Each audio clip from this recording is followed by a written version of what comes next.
Wasn't that fantastic, you guys? Oh my goodness.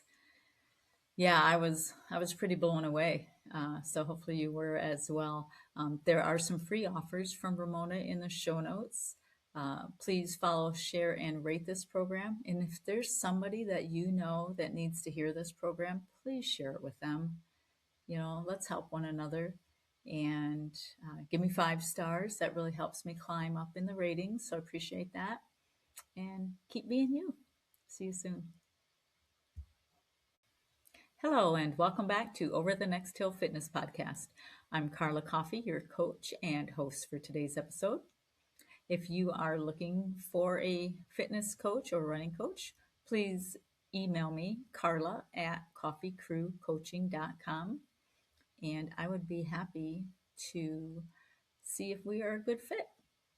You can follow me on all of the socials on Facebook under Coffee Crew Coaching, Instagram, and of course on YouTube. If you haven't been over to the YouTube channel, give it a shot. It's under Over the Next Hill Fitness Podcast, and you can see me there and follow along. Today I'm going to be talking to Ramona Kossowan, and we are going to be talking about gentle trauma release. Amazing. You guys, you are really going to love this discussion. So follow through to the end. There'll be some great things in the show notes, and I will look forward to seeing you at the end. Hi, Ramona. Welcome to the show. It's great to have you here. Hi, Carla. Thank you. I'm really looking forward to us talking. So am I. So, big question right off the bat. Tell us about you, like what you're certified in, what exactly gentle trauma release is, and just start there and we'll pick it up and run.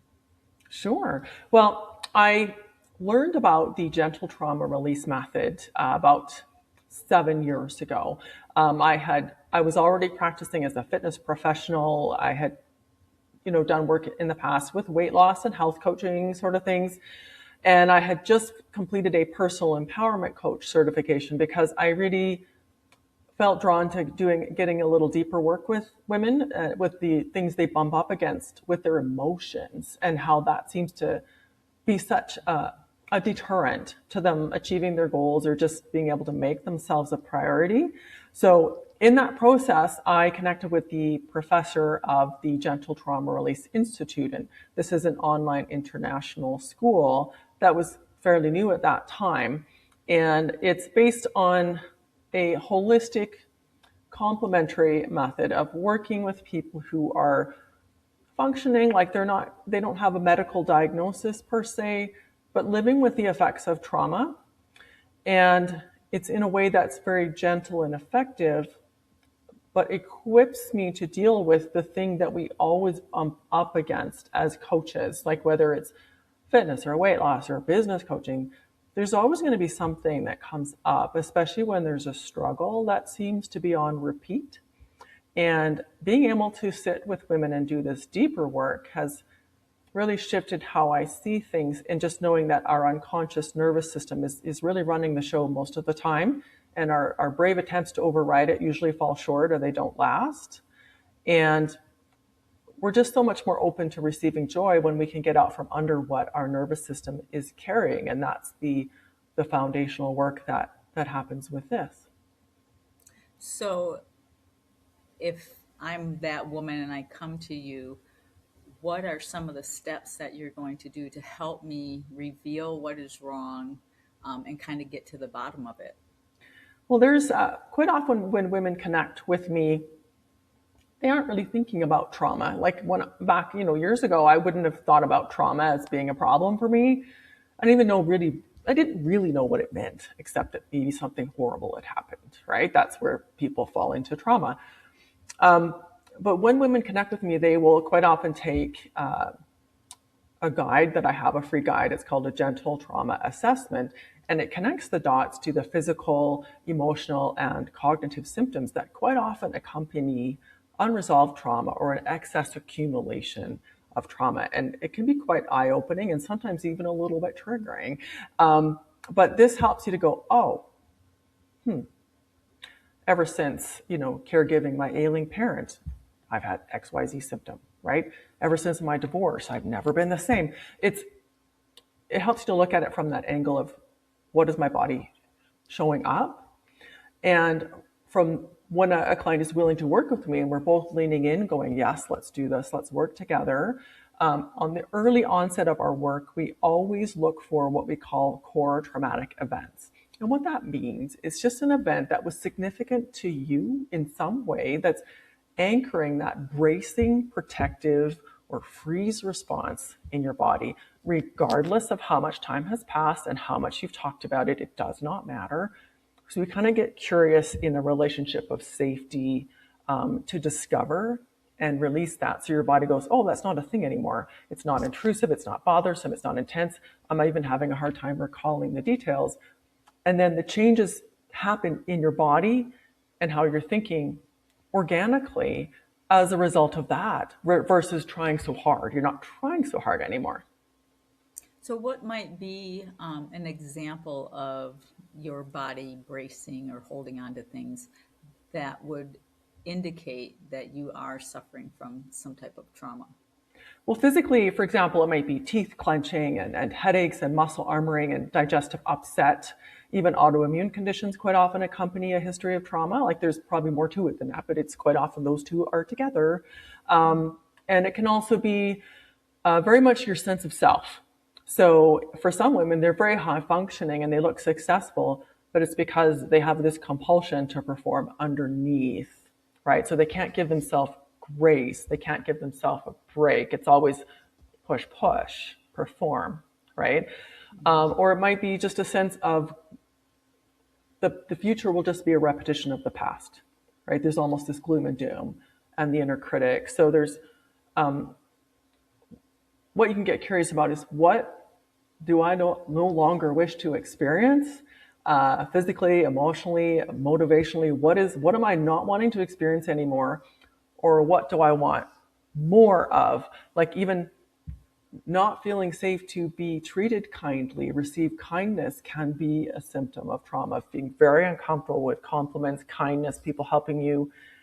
That's on the other end is not being safe to feel good. Both. So, a lot of women are driven, as you mentioned, we go, we push.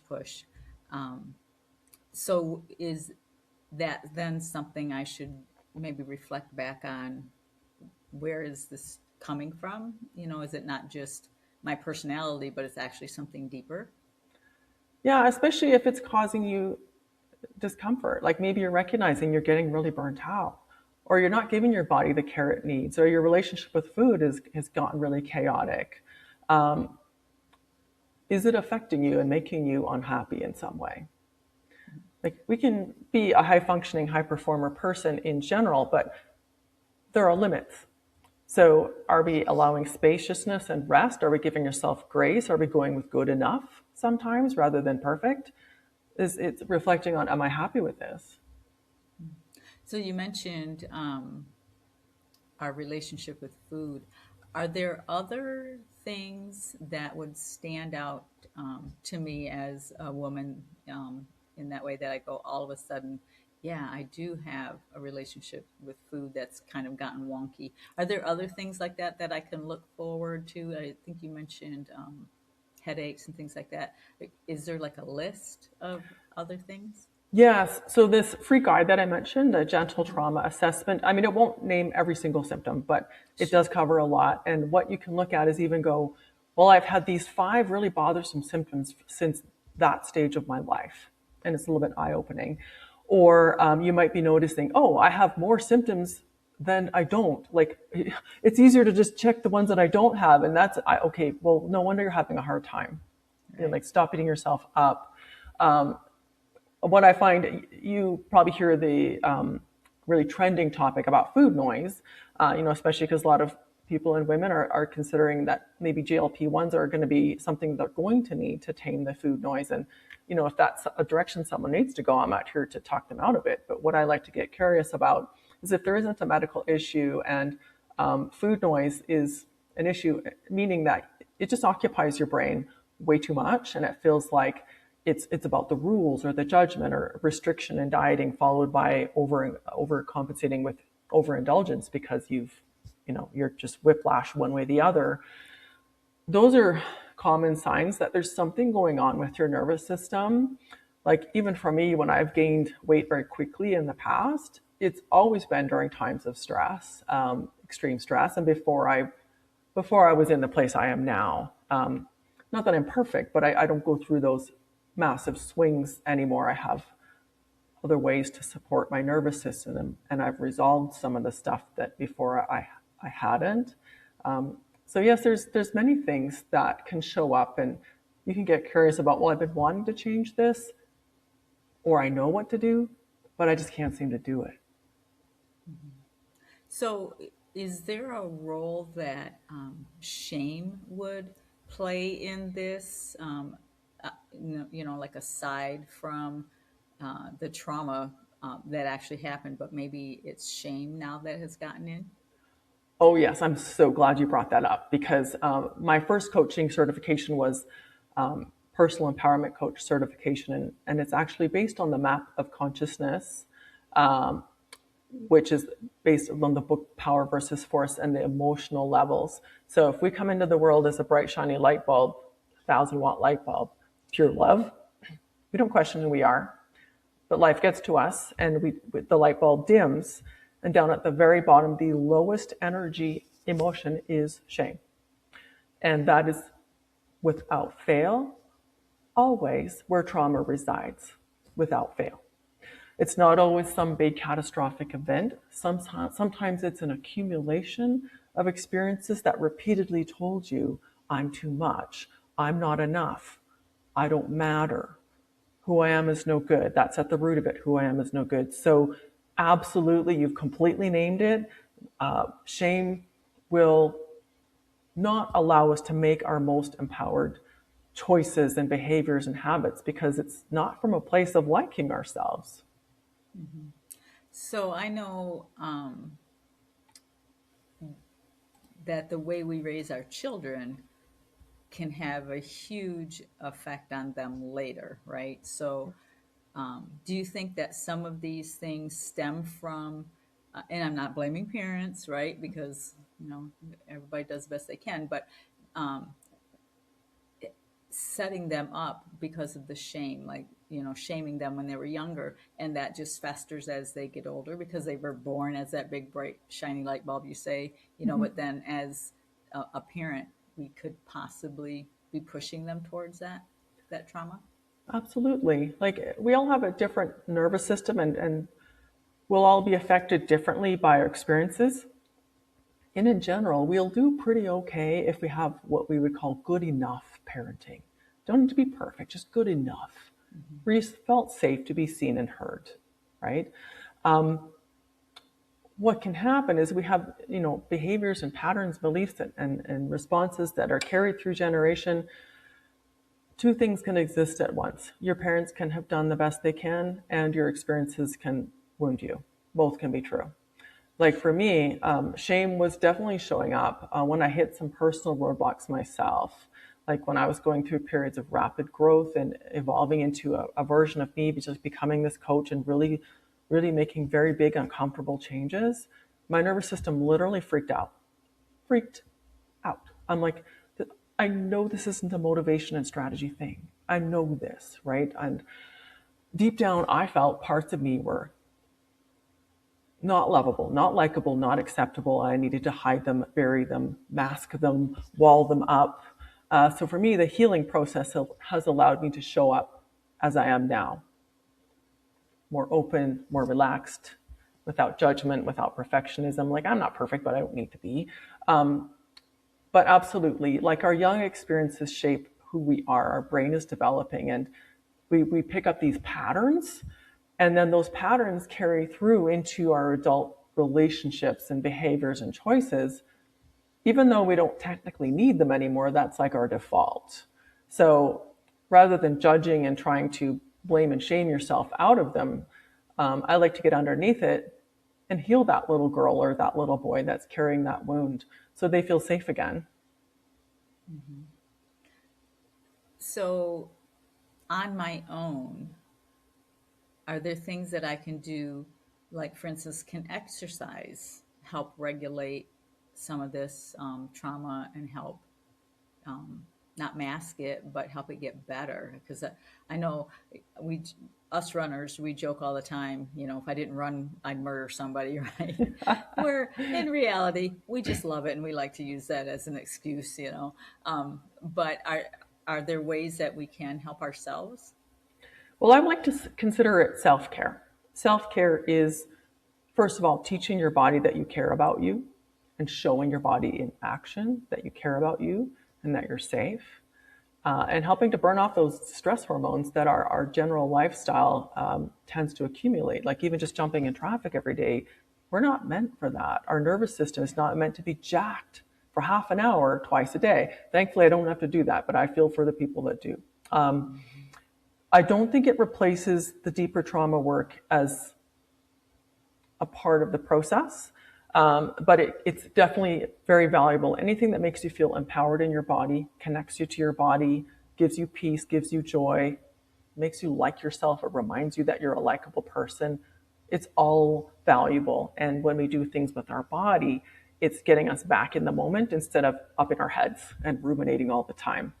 Like when I've worked with different clients, some of them are coaches themselves doing what I do. So there's a time and a place for a safe person to skillfully guide you through that so that you can move forward and you don't keep recycling the same things. And that's the whole idea is you don't have to keep recycling. And then your runs are even better. So, with the trauma, is it, would you characterize it as like a chronic stress? And that's what, you know, it just continues to build? Sometimes. We all have our default, and we can carry a certain amount of trauma and be relatively okay. You know, not as maybe as ideal, but we can be okay. What can happen is our resilience threshold can be surpassed at some point, and then you have cascading symptoms, or you have a whole bunch of stuff happen in rapid succession, right? You have an elderly parent who's sick, you have a children who's in trouble, a child who's in trouble, or a strained relationship, a strained marriage, lose your job, midlife, menopause, bing, bang, boom. And suddenly you're like, I don't even know who I am anymore. Like, what is going on? I'm literally falling apart. And that's just your body reaching like its stress threshold, which is in itself a trauma response. So this is why I find body integrated work that is strategic is really changing the path, because there's self-care, like even like things like meditation, breath work, yoga, whatever you like, it's all contributing to, you know, supporting yourself. But where I find there's really rapid change is when it's very strategic and your body goes, oh, that threat's resolved. And then you're no longer just managing the stress and managing the anxiety. It has somewhere to go. So that's how I see it.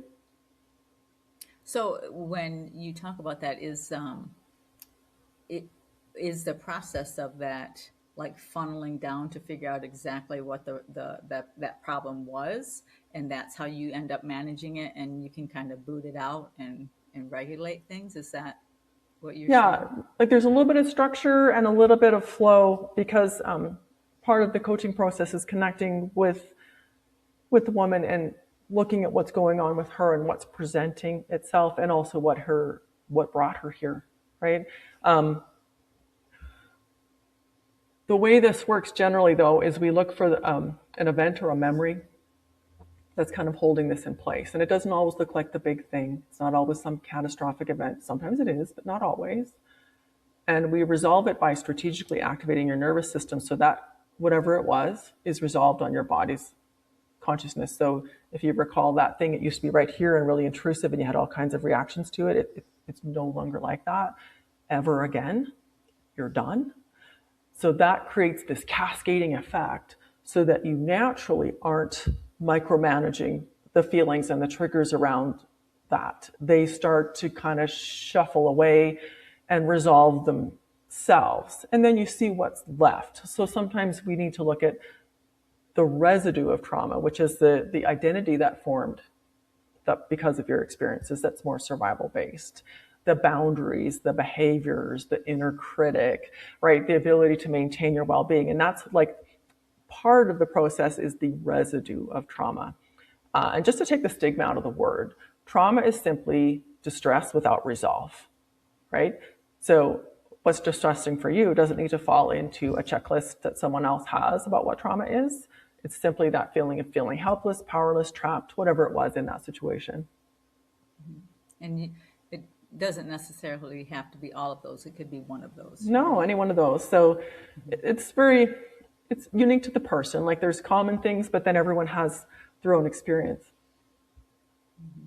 So as a client of yours, what is my first step that I need to do? Because maybe I don't recognize that I have the trauma, but it sounds like maybe I could. What would be my first step as that individual?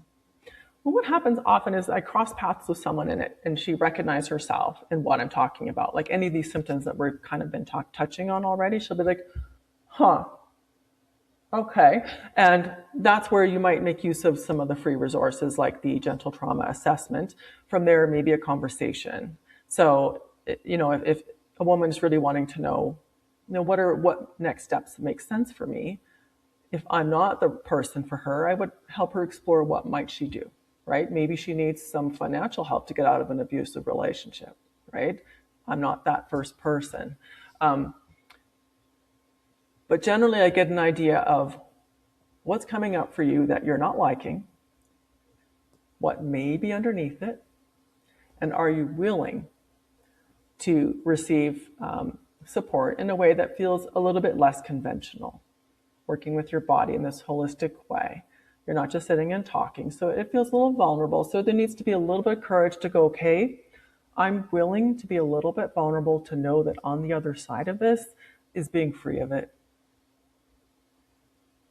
Do you find that that's the hardest step is people being able to be vulnerable?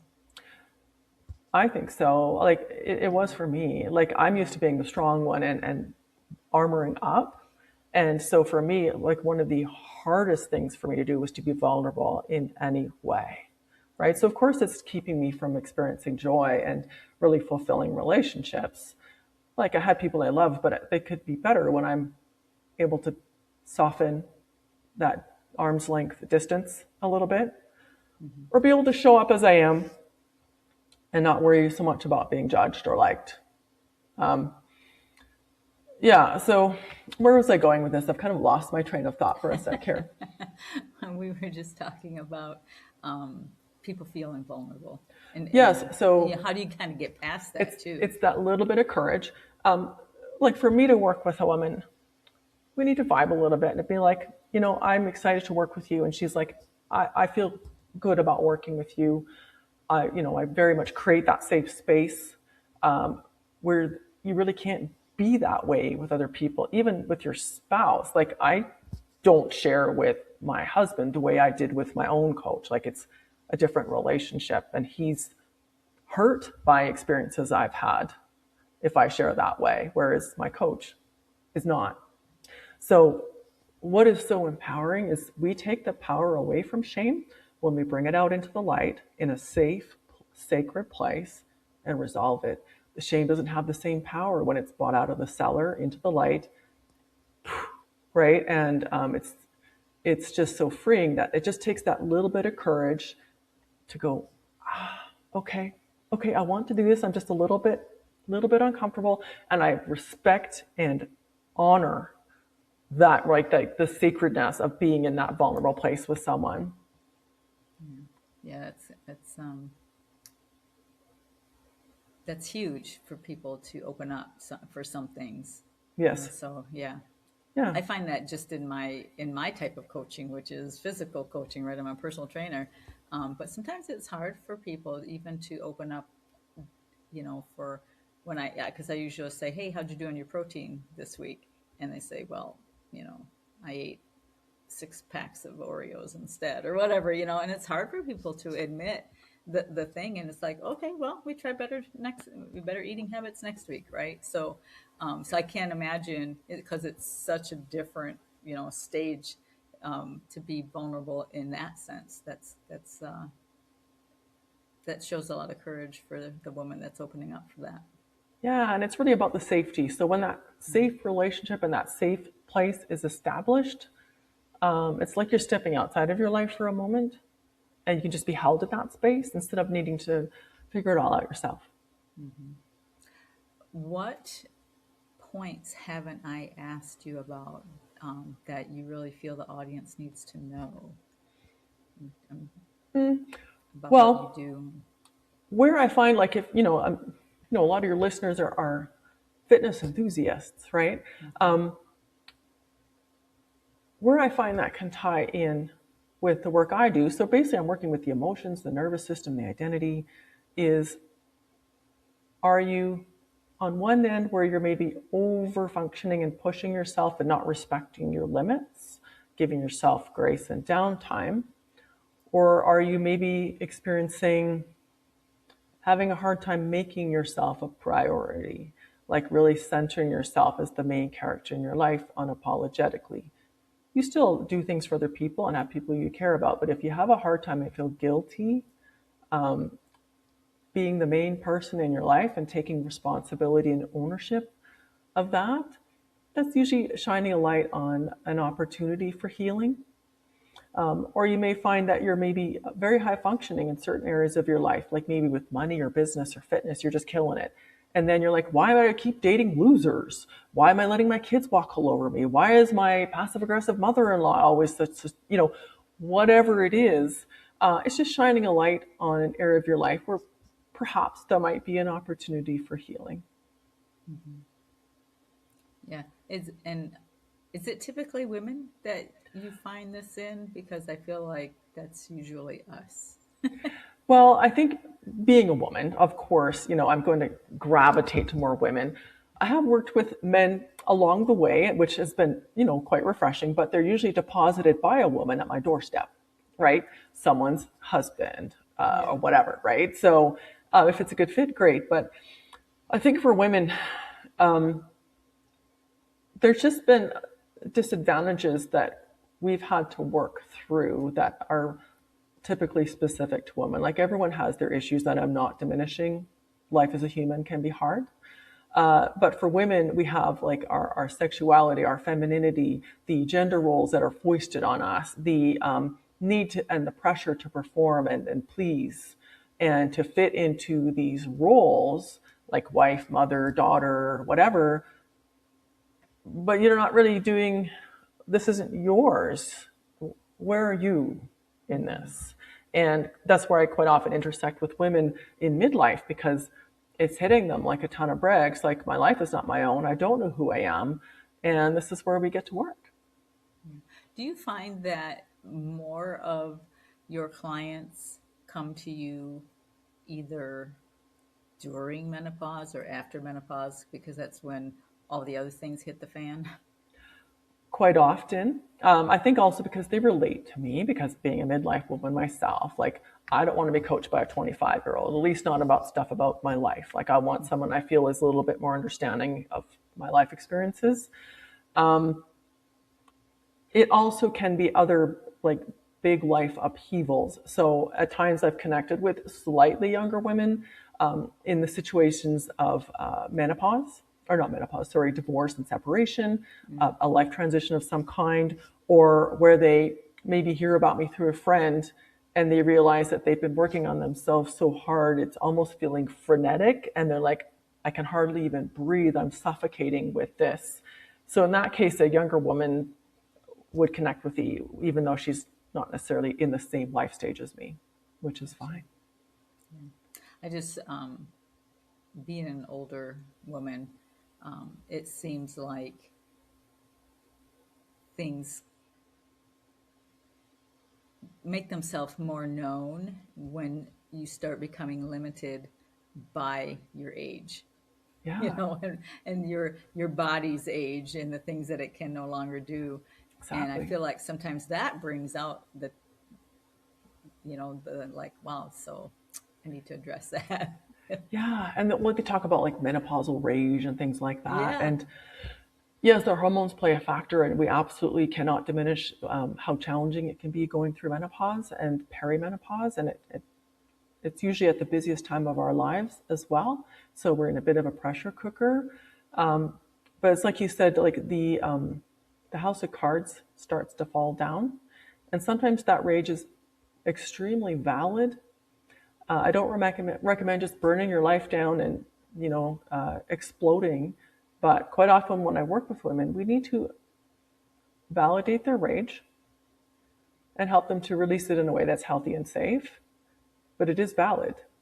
Maybe they've denied and suppressed too much of themselves for too long, or they've been shamed in how they were treated, especially as women, because of so many women have experienced shame just by nature of being female and the things that come with being female.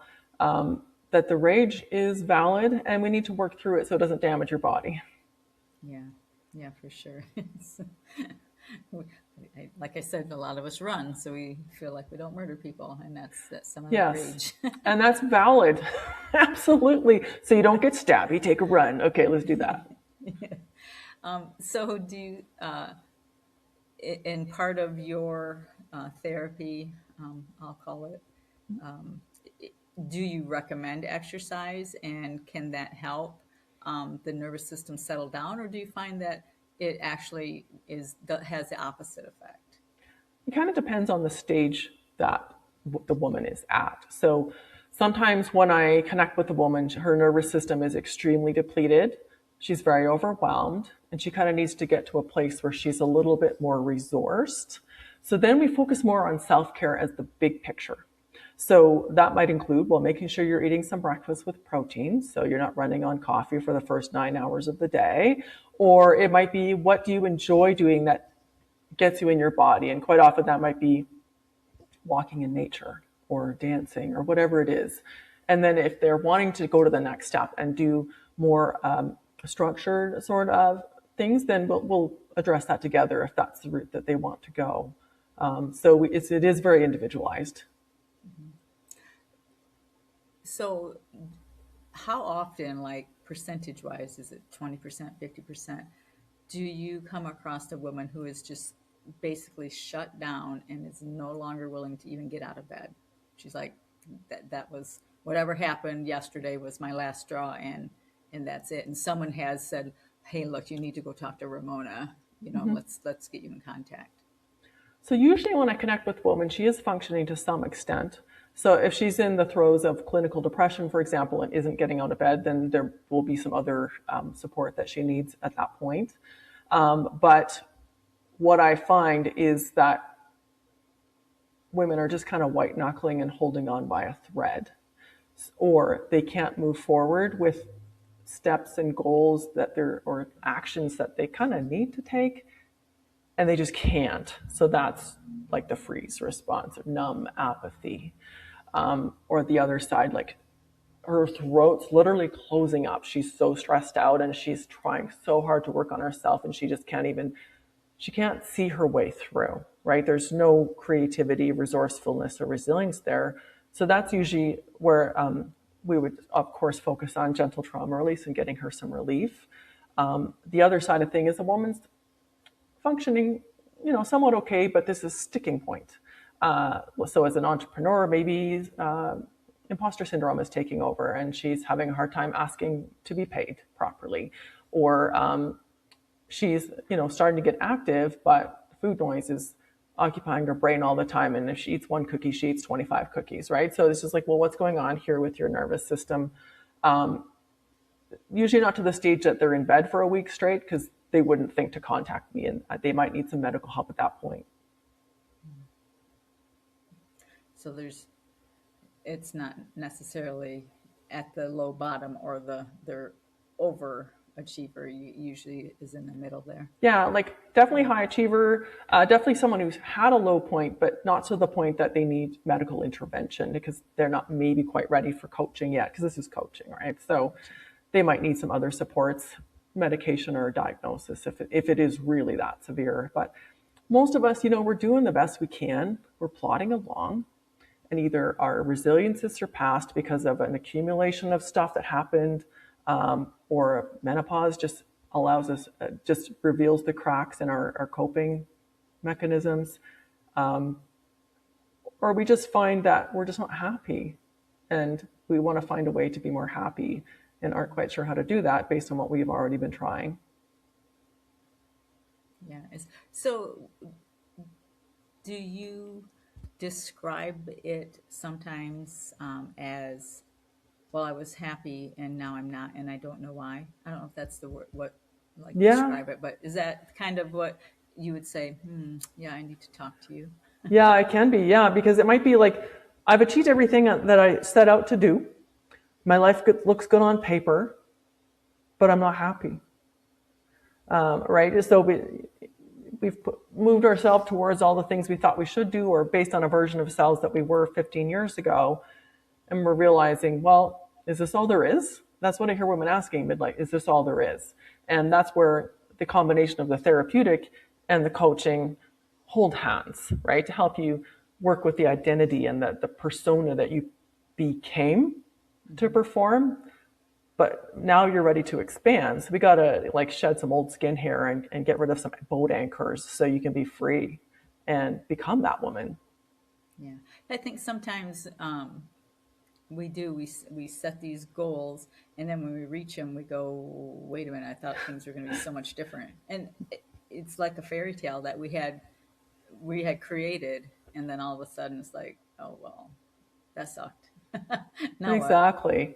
In the meantime, you've been denying, the little urges you've had, the little whispers of go this direction or try that. You're like, no, no, no, no, no, right? And then your body's like punches you in the face, right? Yeah. Like even when I was, I think around 45, I took singing lessons. And do you know when I first thought I might like to learn singing is when I was like 17 years old. But I was like, oh no, no, no, that's not me. No, right? And then I took it just for fun, and it felt really uncomfortable, like really vulnerable, and right? But it was an inner nudge. My soul wanted that. So at some point I listened. Yeah, that's great. And can you sing now? I wouldn't call it a performative singing, but I learned some stuff from it and I enjoyed the Okay. experience. I would do it again. I'm just not giving it my attention right now. Yeah, I would. I'm sure all of my family members would say I need singing lessons for Well, totally different reasons. needing it versus wanting it, there's two different things. That's true. Yeah. Is Have I covered all of the things that my audience needs to hear? Well, what you can ask yourself, like if you're, focused on fitness or prioritizing fitness, or it's something you're thinking about, what I like to think with women is sometimes we need to pause, especially in midlife, and think about why am I doing this? And what am I hoping to get out of it? Because we can fall into the default of maybe a bit of body dysmorphia and body bashing, or trying to achieve the body we had 15, 25, even 5 years ago. I don't know if I'm even going to get my 5 year ago body, to be honest. And it's important to think about, if we're looking for quality of life and longevity, we need to like ourselves. I know that sounds pretty straightforward, but it isn't. So if your actions don't show liking yourself, that's why I get curious. What's going on? What part of me is taking over here and running the show that feels that I need to do things this way? I don't think about analyzing yourself to death all the time, because I think self-analysis does not always lead to healing and resolution. But it helps to give yourself some breathing spaces. Do I have to do things this way? What if I don't want to? What if there's something different that I actually really want?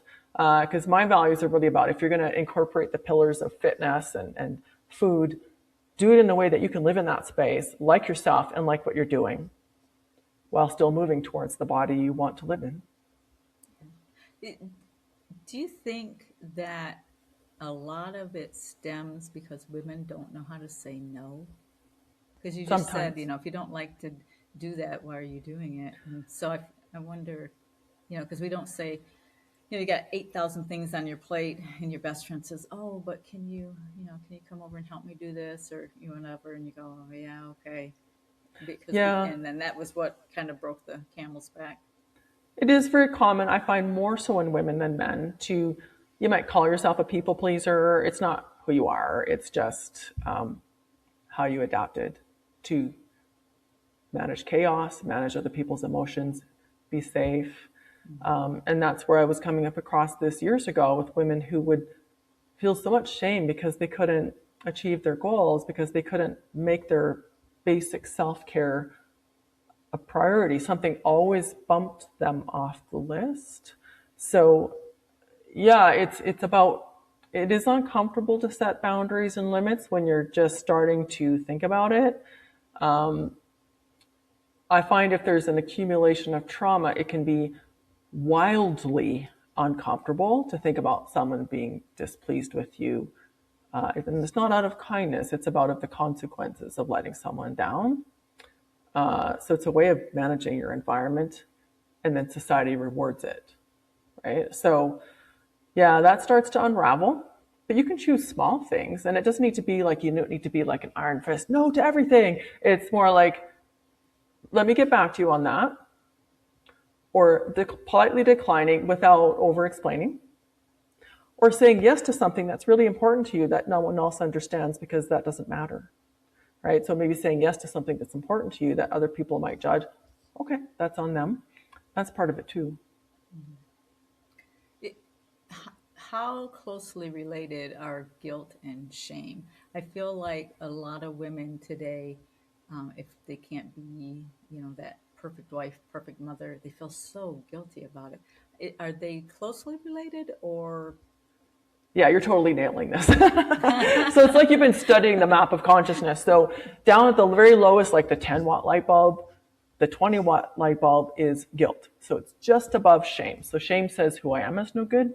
Guilt says what I do is no good, or I need to earn my worth.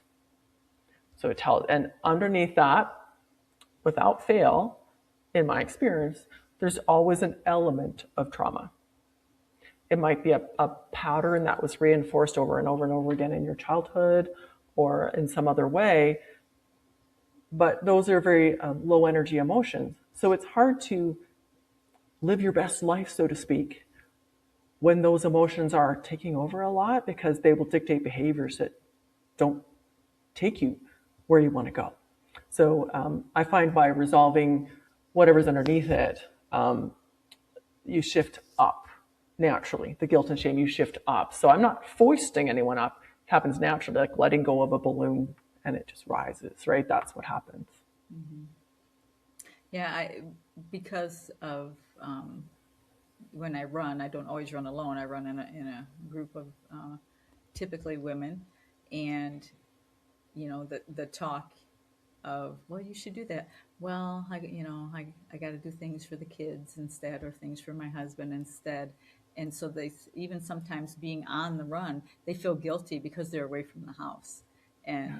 And so that just was making me think of how we get like that as women, that we feel bad that, well, I'm Yeah. not home, I should be home scrubbing floors versus out here taking care of myself and running and clearing my own head and whatever. And sometimes we feel guilty about that, and when we do things we like.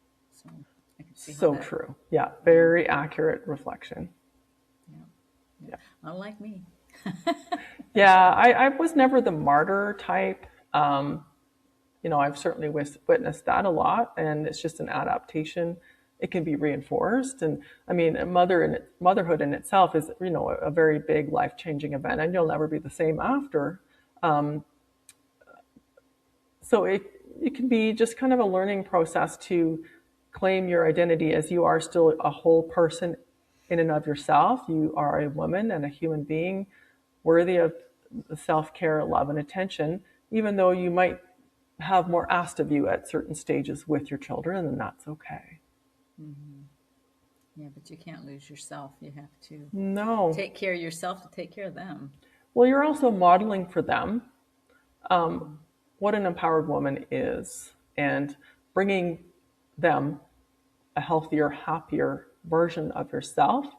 Because if your nervous system is strung out all the time, it's absolutely rubbing off on your family. Even though you're kind and loving, it is rubbing off because we co-regulate with the people around us. So if you're high strung, it's going to rub off on your kids. Not that you should make changes out of shame, but it's just nobody wins when you're burnt out and exhausted. In the end, it's a losing game for everybody. Sure. Sure. Okay. Well, is there any last little words that we need to tell these people other than the fact that I will put all the links and things in the show notes so people can reach out to you Yeah. if they need to? Well, what I would, I had to remind myself of this is that you're worthy of giving yourself love, attention, nurturing, and support when it's needed.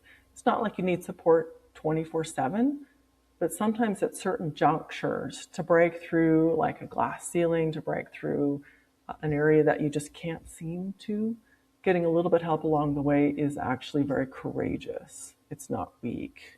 And just remember that you have a little girl within that needs your love and attention, and she feels safe when you prioritize yourself and you don't abandon her to only function for others. Wow, it's pretty deep. Great ending words. Thank you so much for being with us today. As I mentioned, I'll put all the links, listeners, into the show notes so you can reach out to Ramona. And it was great to have you here. I look forward to speaking with you again. Thank you so much, Carla. My pleasure. Bye bye.